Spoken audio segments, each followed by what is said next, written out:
Bonjour à tous, alors aujourd'hui je vais commencer la fabrication d'un couteau, un couteau de cuisine pour mes parents. Donc on va utiliser cet acier inox, de l'acier X50 de 3 mm d'épaisseur. On appelle souvent cet acier aussi du German steel, il est très utilisé dans les couteaux de cuisine. Donc ça va être un couteau, ce couteau là, que j'ai dessiné à la main sur un bout de papier. Donc c'est un couteau dit en plate semelle, c'est-à-dire que la lame en acier fera tout le long du couteau et on viendra pour le manche rajouter deux plaques de bois sur les côtés, on va les rifter et on va les mettre en forme de manche. Donc là la première étape ça va être de coller ce morceau de papier sur la barre de métal. Ensuite je vais couper avec une meuleuse à la bonne dimension et je vais couper toutes les parties importantes, on va dire celles qui demanderaient beaucoup de travail à la main, et je finirai avec une lime les finitions. Voilà, c'est parti.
Du coup voilà, on a fait l'étape de découpe brute.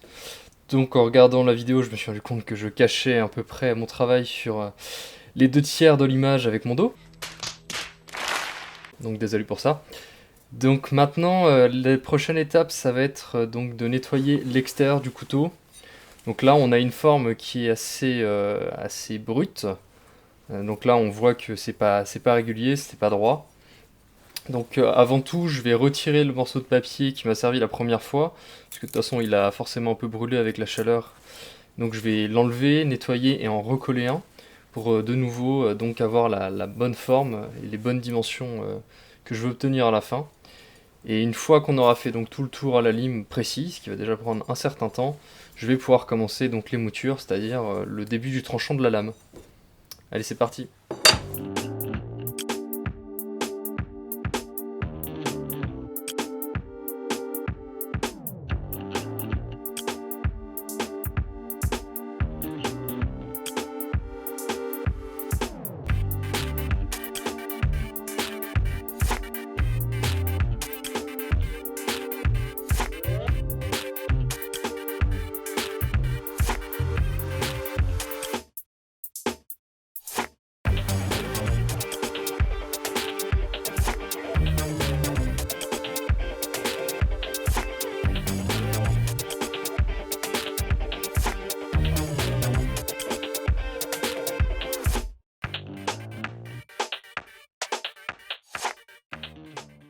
Alors à vitesse réelle, ça donne ça. Et au niveau du son, ça donne ça.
Donc là maintenant, on a limé tout l'extérieur du couteau. Donc j'ai volontairement laissé un peu plus de matière au niveau de la lame. Parce que quand je vais faire les moutures, je vais forcément venir en enlever un petit peu plus. Donc si je veux obtenir la forme finale, il faut que je laisse un petit peu plus de matière. Sinon là j'ai laissé un peu plus aussi parce que je trouve que au final au niveau de la prise en main c'est mieux d'en laisser un peu. Donc on verra après de toute façon une fois qu'il y aura le manche, mais il vaut mieux en laisser un peu plus qu'en enlever et après c'est trop tard. Donc là maintenant ce que je vais faire c'est je vais prendre avec du papier à poncer à plat parce que là à la lime c'est très difficile d'obtenir quelque chose qui est parfaitement droit. Donc là en me mettant sur un support droit avec du papier à poncer je vais pouvoir limer complètement, enfin enlever complètement cette partie qui reste, que ce soit bien droit, et on va faire ça plus ou moins tout autour, et ensuite je vais pouvoir commencer les émoutures. Voilà.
Ok, donc maintenant on a fini à peu près le couteau brut.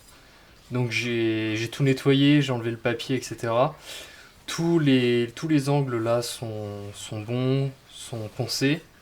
Il y a plus des bavures, il n'y a plus rien, on se coupe pas les doigts en touchant quoi que ce soit. Au final, au niveau du grip, c'est plutôt pas mal, donc ça c'est bon. Bon après il faut voir avec le manche parce que là c'est difficile à vraiment estimer. J'ai passé rapidement un coup de papier à poncer là, mais on voit qu'il y a encore quelques traces, donc je le ferai encore un peu la prochaine fois. Mais là je vais m'arrêter là pour l'instant. Donc la prochaine étape ce sera de tracer pour ce qu'on appelle les moutures. Donc c'est-à-dire là on va faire le V qui fera le tranchant du couteau. Donc pour ça il faudra que je me cale sur l'étau et puis à la lime. Il va falloir que je trace et que je fasse ça. À la prochaine étape.